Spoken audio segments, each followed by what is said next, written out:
Selanjutnya adalah iklan atau advertising. Advertising merupakan suatu kegiatan promosi yang di dalamnya terdapat komunikasi antara satu brand dengan konsumennya menggunakan alat perantara yang disebut iklan.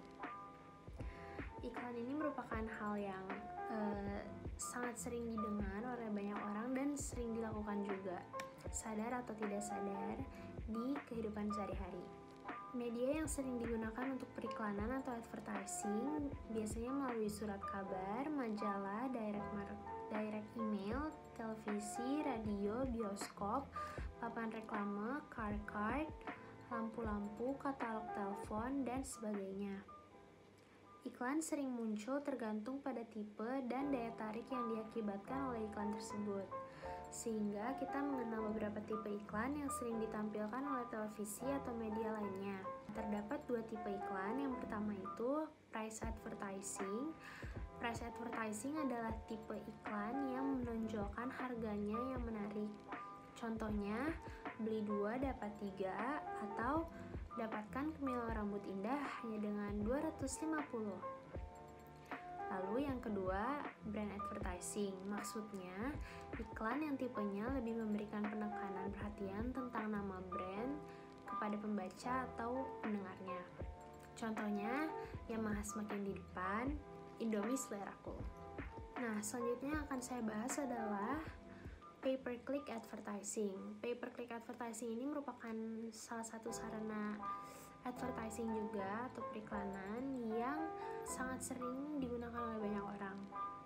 Pay-per-click advertising ini atau PPC merupakan sistem berbasis lelang yang memungkinkan perusahaan untuk menampilkan iklan berdasarkan pencarian yang dimasukkan oleh calon pelanggan.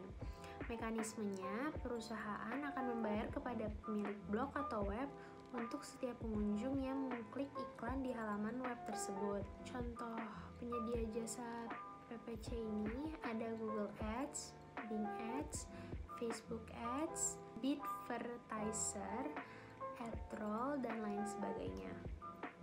Buat yang masih bingung pay-per-click itu apa? Pay-per-click itu contohnya seperti ini. Misalnya aku cari mengenai brand Nike, lalu di paling atas ini ada tulisan ad.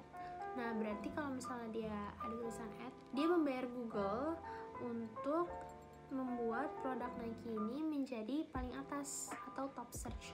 Jadi kalau misalnya kita cari sesuatu, terus keywordnya itu sesuai dengan yang produk-produk yang masang iklan ini, biasanya dia akan muncul di paling atas. Nah, biasanya juga PPC ini ada di blog-blog. Misalnya kalau misalnya kita lagi buka suatu blog, terus habis itu ada iklan yang gede banget yang kayak pop-up iklan yang mau nggak mau harus kita klik dulu kalau biar kita bisa baca artikelnya.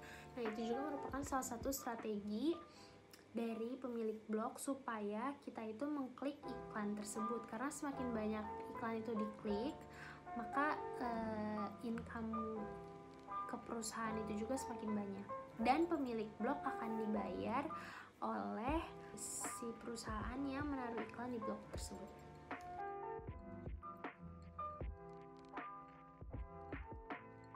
Selanjutnya saya akan membahas tentang public relation. Public relation adalah seseorang yang digunakan untuk dapat menjalin hubungan dan komunikasi yang baik atau communication and relationship management dengan konsumen dalam membangun dan menciptakan citra positif perusahaan dan merek produk di mata publik atau konsumen secara umum.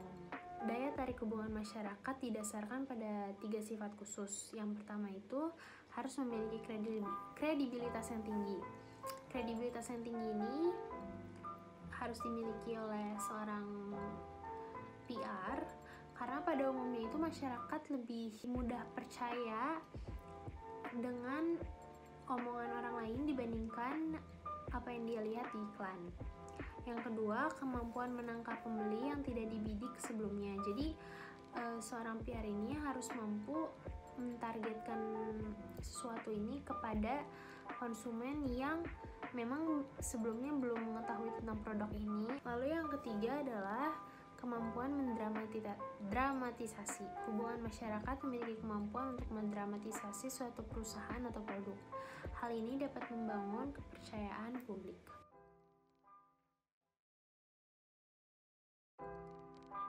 Lalu selanjutnya akan saya bahas mengenai kewiraniagaan atau personal selling. Personal selling adalah komunikasi langsung atau tatap muka antara penjual dan calon pelanggan untuk memperkenalkan suatu produk kepada calon pelanggan dan membentuk pemahaman pelanggan terhadap suatu produk sehingga mereka kemudian akan mencoba membelinya. Tujuan dari seorang personal selling itu supaya mendapat pesanan untuk produk tersebut, membuat agar pengecer aktif mempromosikan dan memamerkan produk itu di tempat penjualannya, membuat grosir atau wholesaler bekerjasama dengan pengusaha atau manufacturer untuk aktif menjual produk itu, atau dengan mendorong para pengecer untuk aktif di tempat penjualan dengan iklan penjual dan pengusaha-pengusaha promosi lainnya. Yang terakhir, tujuannya adalah mendidik mereka yang dapat mempengaruhi pembelian untuk memilih perusahaannya dan produknya.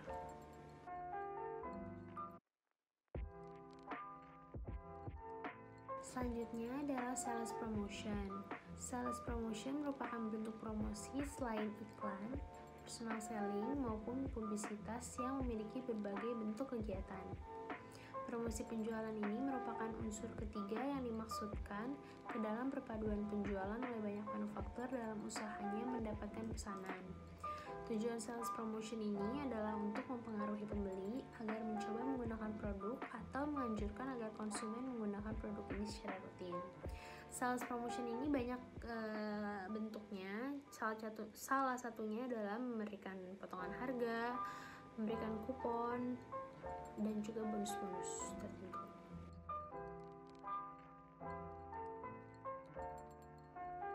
Selanjutnya, kita akan masuk ke steps of marketing process. Di sini ada 4 steps atau 4 tahap sebelum kita melakukan pemasaran. Yang pertama itu harus melakukan riset pasar. Melakukan riset pasar itu dengan mempelajari target yang akan dihadapi dengan melakukan segmentasi market dan juga analisis SWOT. Yang kedua itu menentukan objek dan rencana tindakan. Menentukan objek dan rencana tindakan harus dilakukan secara unik dan kreatif sehingga dapat menarik perhatian konsumen. Yang ketiga, menentukan target pasar dan penempatan properti. Maksudnya, dalam tahap ini kita harus mempersiapkan strategi dan juga taktik yang akan dihadapi untuk mencapai tujuan yang diinginkan. Dan yang terakhir, melakukan pengulasan dan juga memantau rencana pemasaran. Pengulasan dapat dilakukan dengan menganalisa data yang sudah dikumpulkan, sehingga kita dapat mengetahui apa yang seharusnya dilakukan dan yang tidak dilakukan.